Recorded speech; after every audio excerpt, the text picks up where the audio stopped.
Excuse the notes. I actually decided to try to script this video for once instead of just attempting to talk, and just talking is a very difficult thing for me to do, and sometimes if I try to improvise I end up stuttering or stumbling over my words a whole lot and getting so anxious that I just stop. So work around that, we've got a script today. So if you see me looking at the papers, that's just the way it's gonna be for now. I'll try to keep it minimal. Alright, but about a month ago, I decided that I absolutely needed to jump on this historically accurate Disney bandwagon. But I didn't really want to do any of the princesses. I really wanted to do a prince this time. Now, the obvious choice is Peter Pan, not really a prince. But how do you find an historic interpretation for a little boy who, at the age of 7 days old, flew out of a window, ran away to a park, and was then raised by birds and fairies? You've got the starting point that he ran away, he flew out of the window in 1903, but he was raised by fairies, so there's no cultural context there. So it just didn't make sense to try to do an historic interpretation of that. So okay, how about Captain Hook? That red silk velvet's too expensive. Like, come on, I wasn't gonna go for that. Alright, so Prince Eric from Ariel. Too boring, I basically have that already. It's just a shirt, some breeches, and a waist tie. Like, there's nothing there. Okay, how about Aladdin? I am way too white to feel comfortable cosplaying as Aladdin, despite him being my favorite prince. So how about Prince Arthur? That's awesome. That's just a tunic and some hose, right? That's easy.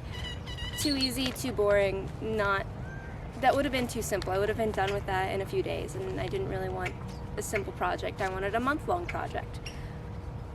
So I came to Prince Phillip from Sleeping Beauty, and I'm really confused that it took me a couple of days to get there, since Sleeping Beauty was basically my favorite Disney movie other than Aladdin, because of Prince Phillip. Like, he literally battles a dragon and cuts through the thorny vine forest to save his princess. It was one of my favorite Disney movies. So we've got an historic interpretation of Prince Phillip from Sleeping Beauty. But the problem there is that they have tons of beautiful footage of all these background characters marching in and coming in procession to visit the King Stefan for the naming of his daughter, and then for the birthday celebration when she returns home later. And they've got all these images of people marching in very clearly 15th century costumes, and a few just pure fantasy costumes, but mostly 15th century outfits. But both Prince Philip and his father, King Hubert, say at least 2 times, possibly 3, that it's the 14th century. So then you're stuck. The visual evidence of the movie says 15th century, but the script actually says 14th century. I decided to put my version of Prince Philip in the 1390s, so the very end of the 14th century.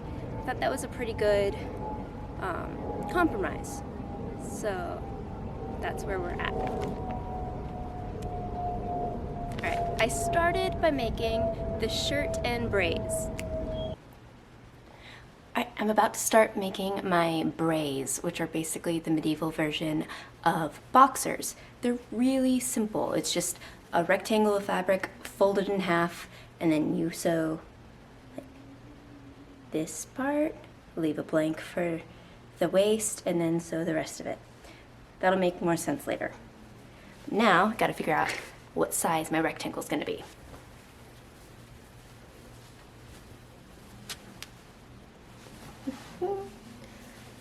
gonna pull it up to like my natural waist because it's then gonna be rolled down over kind of like a drawstring type thing. So that looks like that'll be high enough.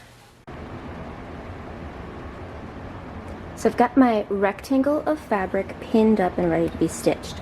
So it's pinned on the edge, and then this part is left open, and then this is pinned to the end too.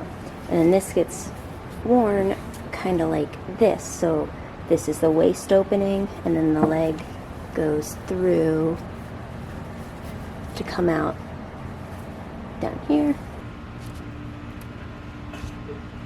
So here is my shirt and braies. Oh, now that should be tucked in. What am I doing? My shirt and braies. This is the basic medieval underwear. Well, medieval men's underwear. Women's underwear would be a shift, not a shirt. But it's the same thing, just a different length and with triangle gussets for width at the bottom instead of just cut straight to the hips. So the shirt is a basic square rectangle construction with sleeves long enough to pull down over the hands for if it's wrists, if it's cold, or if you're riding a horse in the wind or something like that.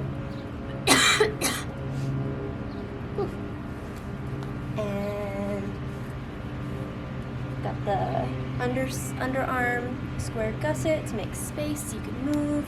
The neckline has a facing. It's a cut circle with a slight bit of a point. That seemed to be how they were made, with a little bit of point in front instead of a pure circle or a slit like later ones.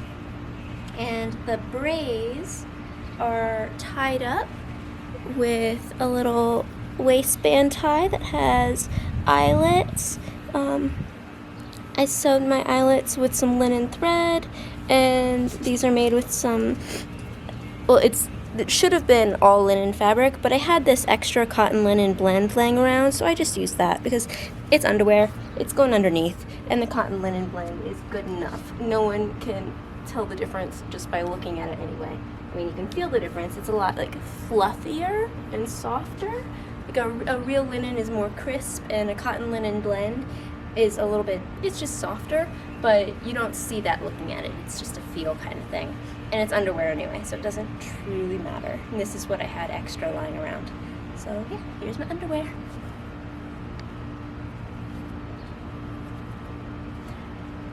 Puppy! Alright, and we're back. So, brown hose are what Prince Phillip is wearing in the animated movie. And brown hose totally existed in the 14th century. It was definitely an option, but the Middle Ages were super colorful. So why on earth would we put a prince in brown? Brown. It made no sense to me. So I decided on some bright red scarlet hose instead. And I am pretty happy with that decision. The bright red is fun.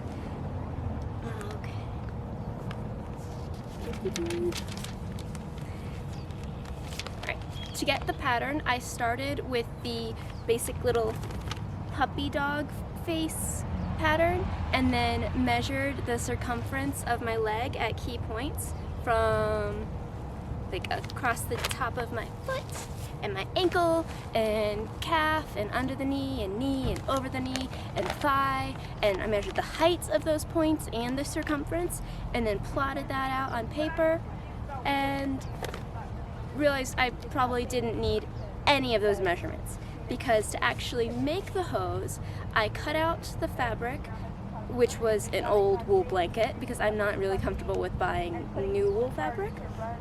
Anyway, I cut out the fabric with about 1.5 inch seam allowance, so very large, chunky seam allowance to play with it and make sure it worked.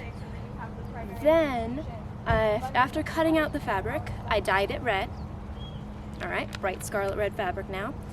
I then used a back stitch to stitch the front of the foot together, and then put my leg into it like a slipper, pinned up the rest of my leg. So completely ignoring the initial patterning marks, just pinned it, you know, where where it fit, get it kind of snug but not too snug, and then took it off and stitched it the rest of the way up, and it worked. It was pretty simple. It's functional, not too tricky. You just have to do a lot of the work on your body. Oh, and the hose needs to be cut out on the bias. That is super important to get a little bit of stretch and give in there, because otherwise you're not going to be able to get it over your ankle or over your heel, and not be too baggy around the ankle. Mine are pretty baggy around the ankle, but it would have been even worse if I had to, if there was no bias to help stretch around the heel. Okay, so I stitched up with a back stitch. I left the seams raw on the inside because the blanket fabric I was using doesn't really fray, so I didn't want to add bulk by trying to finish off those seams. And then at the top, I added a couple of eyelet holes and just whipped those eyelets. Actually, no, I buttonhole stitched these eyelets. So one at the front and one at the back, so I could tie them up to the waistband of my braies. So hold them up nice and high, because the next layer is really short.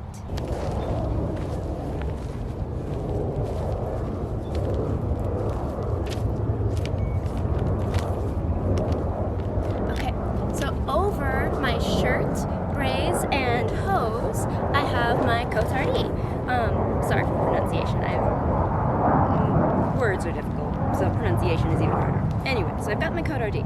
Now, a ton of very different garments used the same name and served kind of the same purpose. You know, a garment to be worn over the shirt and braies, but not necessarily the outer garment. So it could be anything from a very loose, voluminous, knee-length long gown that a man would wear, or it could be this shorter, really tight version. Now, by the late 14th century, most of them were pretty short and tight, reaching from like mid-thigh to barely covering the top of the hose. So I've got a pretty like modern version. It barely covers my bum, and I think that's a good place for my coat. So it's very simple construction, just a basic bodice block extended down over the hips to the upper thigh, and then a two-part sleeve. So an upper sleeve and a lower sleeve. So this is, I'm gonna end up taking the bottom in. I thought I wanted it sticking out and kind of loose, but not as loose as I patterned. So I'm gonna make it so there's only like 4 or 5 extra inches instead of like 8 or 9 extra inches. And taking everything in a little bit all through, taking that in a bit, and good to start actually sewing it. So just assembled with a back stitch or a running back stitch, and then the seams are felled to finish the seams on the inside. And then comes the adventure of a bazillion buttons, which is really good to take a look at the sleeve buttons here. So I made the buttons. I think I've got some video to insert of making the buttons right here.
done with the sleeve edges are finished with a facing. The center edge could have been finished with a facing, but I decided to keep it simple and just do a fold over instead of a full facing.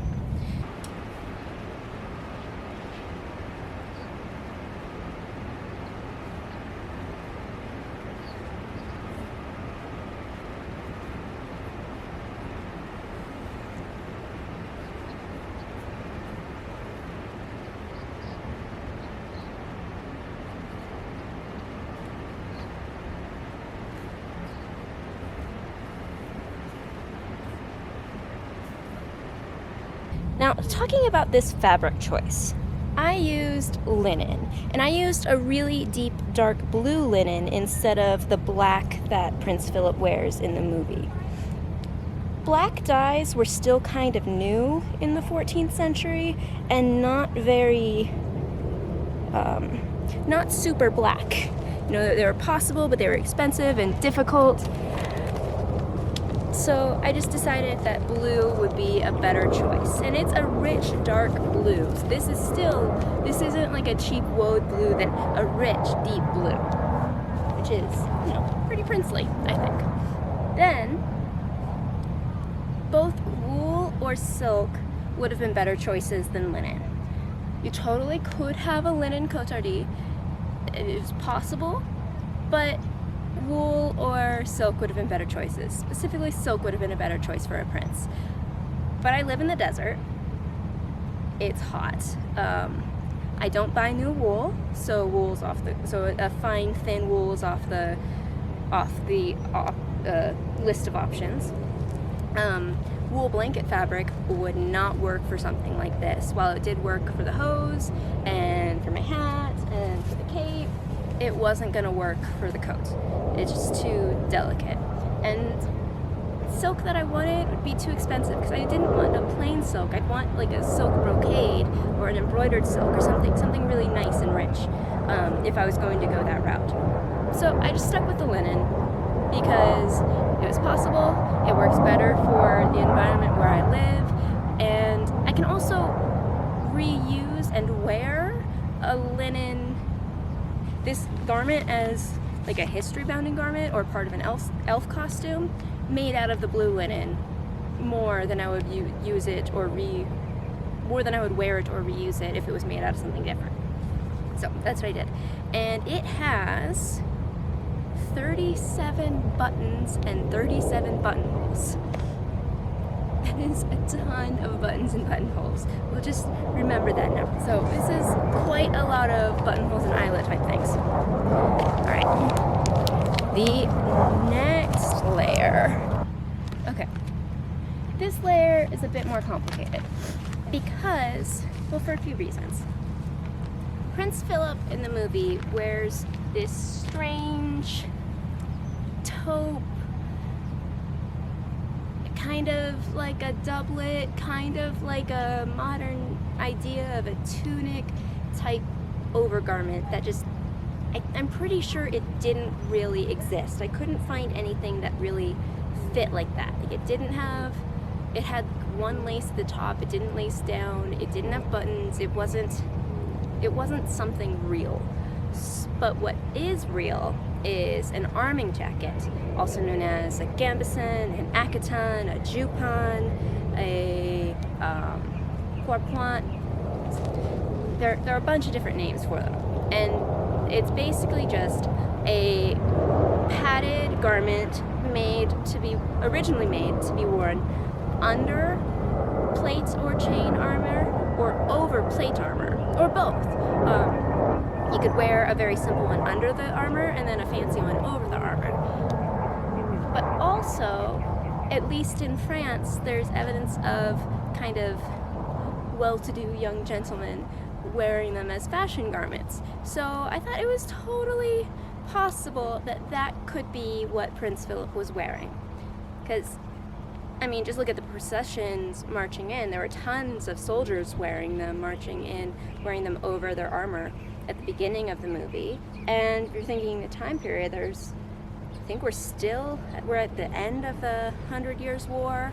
so there's lots of fighting going on. So in my imagination, Prince Philip is riding from a battlefield to meet his princess, and that he, you know, left his armor with his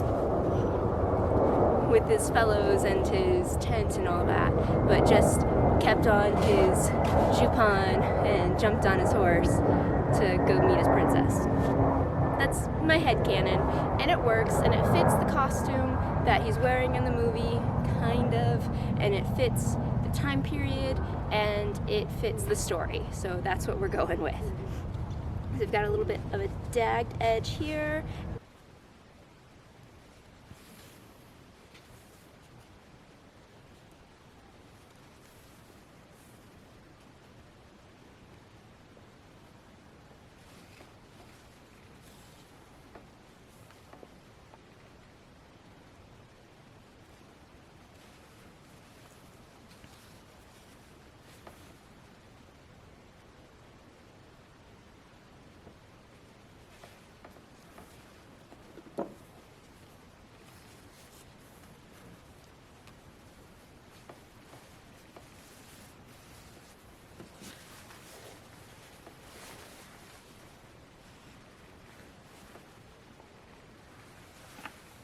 And some quilting. Most of these were quilted with plain vertical quilt lines or some round chest quilt lines and vertical. Some did have an angle, though most of the angled ones, it seems like the angle stopped at the waist and then it was made as a jacket instead of a one-piece garment, so there was a waist seam, and then below the waist there'd be straight quilt lines. I decided to just keep the diagonal lines the whole way, because it was something that was totally possible, probably done somewhere, especially since most of the German versions have, instead of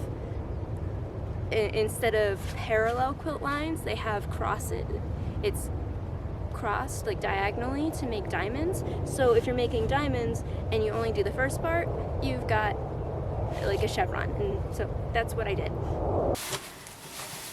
So I've got this big box of loose cotton.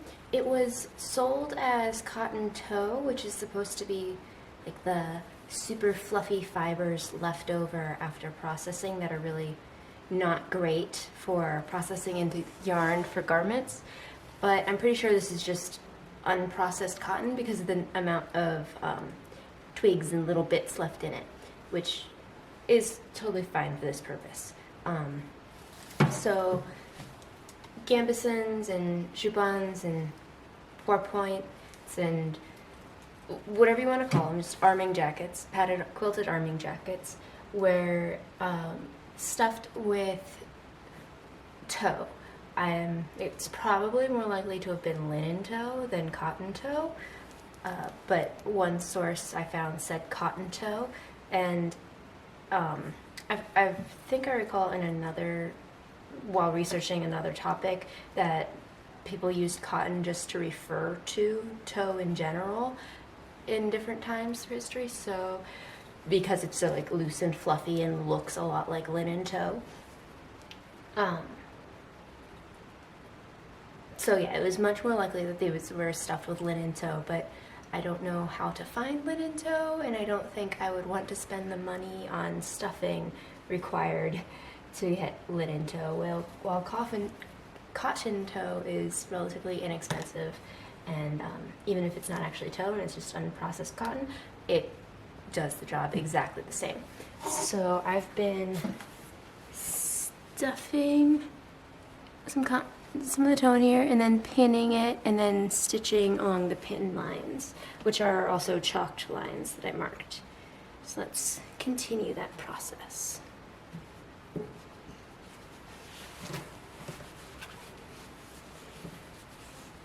I'm not stuffing this super fluffy and full.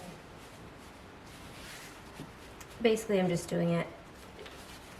Well,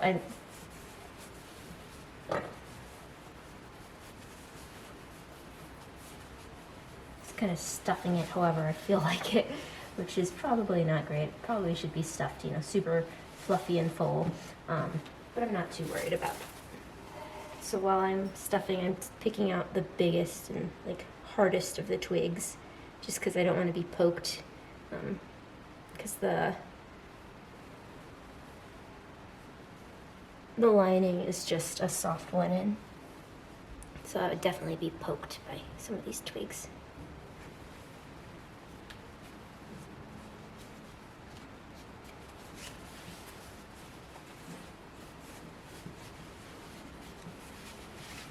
So also when I'm stuffing usually about 3 rows worth, and then pinning those 3 rows.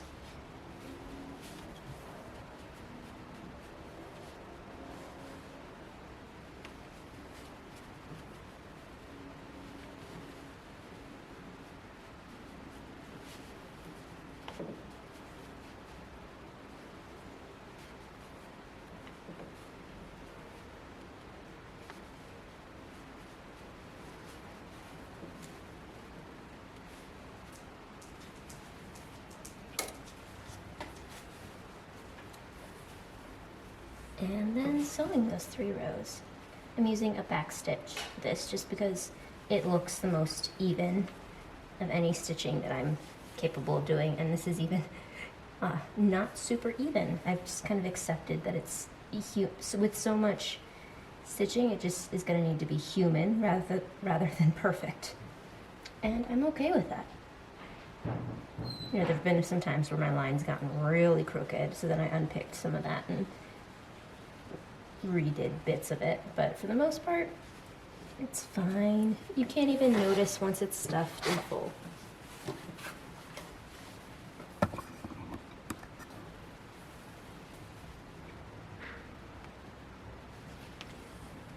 And just based on what's more comfortable to hold, I've been doing some of the stitching away from my body and some of it towards my body, but it doesn't really make a difference.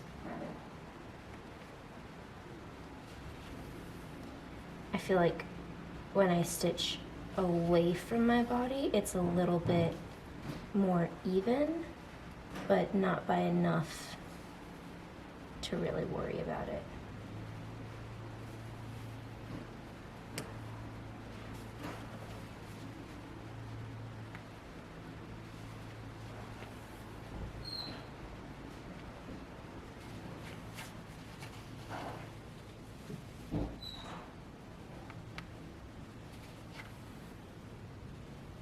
Pleating, and sometimes it was done with actual padding.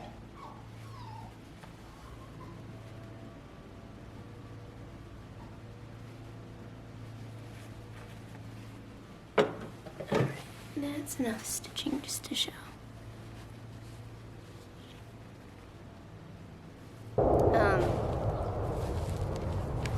So I've got this pattern match quilting that I am super proud of on top. Alright. To be a proper arming coat, it would be made with 4 layers of fabric and the stuffing. So it would be an inner linen lining, a linen canvas, then the stuffing, then another layer of linen canvas, and then the outer fabric, which could be linen, silk, wool, whatever. It depended on its purpose. Like if you're going to be wearing it under the armor, it would probably be another wool, something sturdy that wasn't going to get too damaged. If you're wearing it over the armor, it's mostly for looks and to keep the armor from getting all scratched up. So you could wear, like if you're wearing it actually into battle, another wool one. If you're wearing it in a procession or for fashion, it could be silk or linen. I used a gold silk, a pale gold silk, because that's kind of similar to the colors in the Prince Phillip in the movie, but you know, more bright and princely than taupe. And I also skipped the canvas interlinings because I don't need this garment to actually protect me. It's not a real arming garment, so I didn't need the extra strength from that. But also, again, I live in the desert and I don't want 2 additional layers of thick fabric, especially when it's stuffed with cotton tow. And now what was much simpler to figure out and put together than this jupon or gambeson was my belt. To make the belt, all I did was find a really large belt, cut off the hardware and the holes, and then added some reproduction late medieval hardware and decoration plaques.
Can see, kind of interesting. And I used a hammer and awl to attach the hardware. Very simple. And I'll try to put a link to my supplier in the description. There's that. The belt could be worn either up at the waist, down at the like mid comfortable natural where you'd wear your pants kind of level where I've got it, or it could be worn way low like in the funeral effigy of the Black Prince, which is cool and all, but I didn't want to add bulk to that part of my body. So I'm wearing it kind of at a natural, this is where it sits, this is where it feels good to have my dagger, this is a good spot for it. Alright, now my shoes fall into the good enough category. I was planning on making video of how I'm making my medieval shoes, but that's not going to happen. So here's a little introduction to them. There are the pieces. There's the final shoe. I'm not actually going to make a full video about making them because everything I'm doing is basically wrong. I don't have leather that's thick enough to be the soles, so it's all this thin leather, which is fine for my purposes. You know, I'm not planning on wearing them every day. I might wear them to a fair, but if I do that, I can just put some insoles in them and it'll be fine. You know, I can always remake them and reinforce the soles if I need to. Do that later. I tried really hard to use the boar bristles. Okay, back from being so rudely interrupted by the battery dying. So I tried my hardest to use the boar bristles. Let's see, is that even gonna... Tried my hardest to use boar bristles instead of needles, but I think that the boar bristles I ordered are just too low quality. They're supposed to peel apart into little branches that you can braid the waxed linen thread into, but I think that the boar bristles that I ended up getting were already peeled apart too small. They're very, very skinny, and they don't seem to be the same quality as other ones I've seen.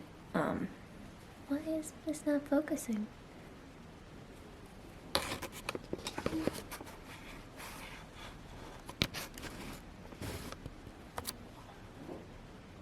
Whatever, it's fine. They don't seem to be as thick or sturdy as other ones I've seen, so it just wasn't working.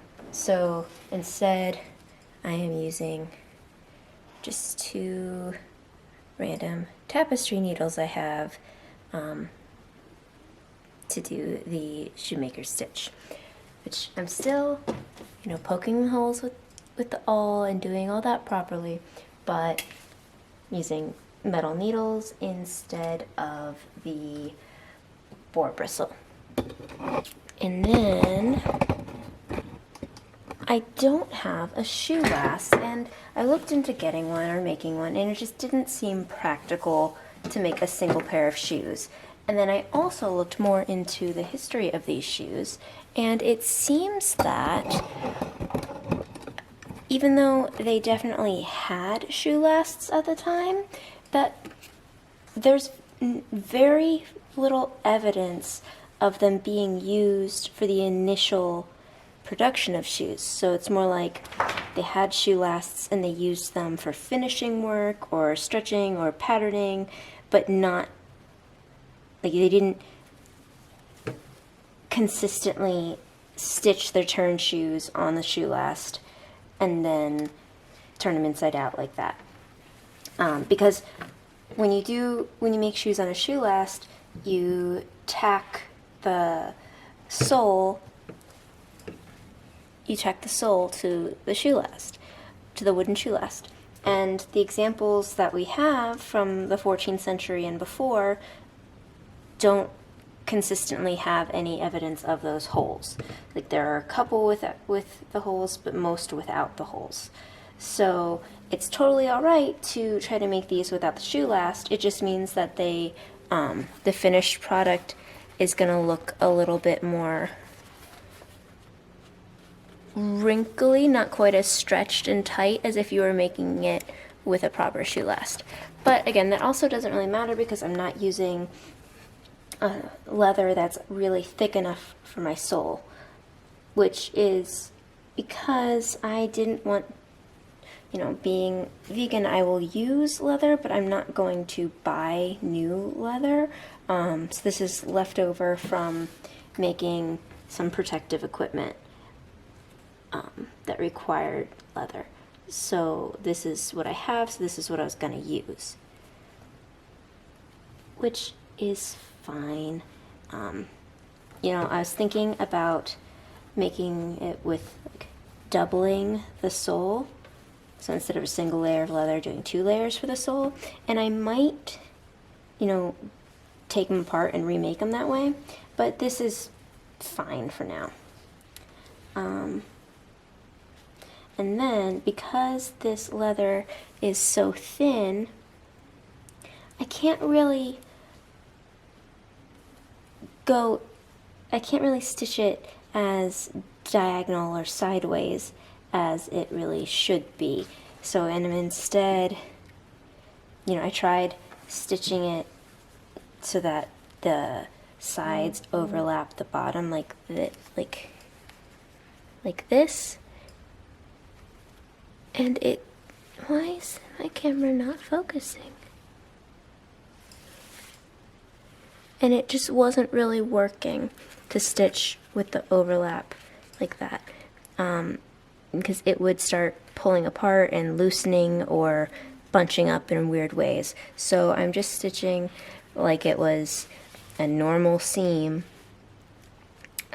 this way, and then turning it inside out, which works fine for my purposes. You know, it's not a big deal. It's a shoe. It works. If it's a little slipper, it's great. But it's not, you know, something people should be trying to replicate because it's not perfect. It's not really historically accurate. I mean, there probably were shoes like this because it's easier and, like, something that someone could make on their own rather than going to a specific shoemaker, but it's definitely not what a prince would be wearing. Yeah, so if you want to see how to actually make shoes, go ahead and look up Nicole Rudolphi's medieval shoe video. That one's really good and much better than what I'm working on. But again, what I made works just fine, and it's kind of good enough for my purposes. Good enough, not great, but they'll function for me. And then on to my bicocket hats. So, I made one hat to begin with, and recorded how I made the hat, and I really didn't like it. I didn't like how it turned out. It had some weird wrinkles and such in it, and it just wasn't working for me. So I remade the hat with leftover fabric from my cloak over here, and in my excitement of remaking the hat, I forgot to record video of remaking it. But it's still pretty simple. I used 2 pieces in this shape, photo insert here, and for the silk lining I cut it out with a seam allowance, and for the wool outer fabric without a seam allowance. So for, here we go, nice bicocket hat. The wool was assembled with a whip stitch, and I used a running back stitch to do the silk lining, and to connect the two I folded the edge over of the silk and felled it down over the wool. And then I also, I don't know if, yeah, you can see it, I also did a little bit of a top stitch along where the hat folds, because it was flopping around a little without that.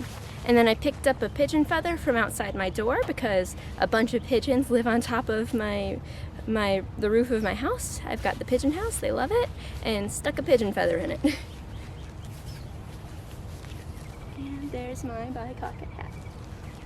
Now you can't, before the cloak, I've also got a belt pouch and knife sheath over here.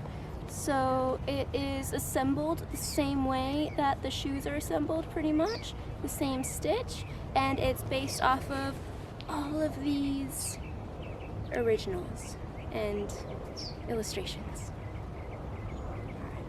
Now the cloak. Shake it out, make sure there's not too many spiders. The cloak was super easy. It is a 3/4 circle of a wool blanket. I laid it out on my floor and cut out this 3/4 circle, and then added another 3/4 circle of red silk taffeta. Now I wasn't sure if it was going to be the lining or the top layer, and I've decided it's the top layer, even though it is crazy pieced together. I'm not sure if you can really see all the piecing, but there's tons of piecing. But that's okay, piecing is period, and nobody really wove fabric large enough to be this 3/4 cloak without piecing anyway, so that's fine.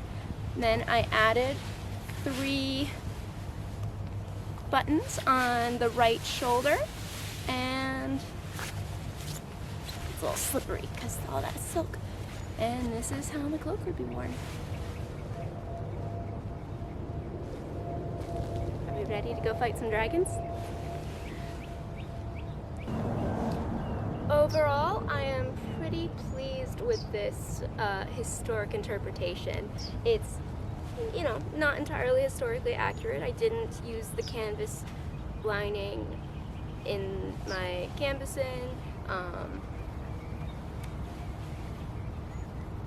Other things are a little off, like my coat has a tiny collar, and I did that because collars were just beginning to come into fashion at the beginning of the 15th century, but the prince has such a large Renaissance collar in his animated costume that I felt there needed to be some collar in this version.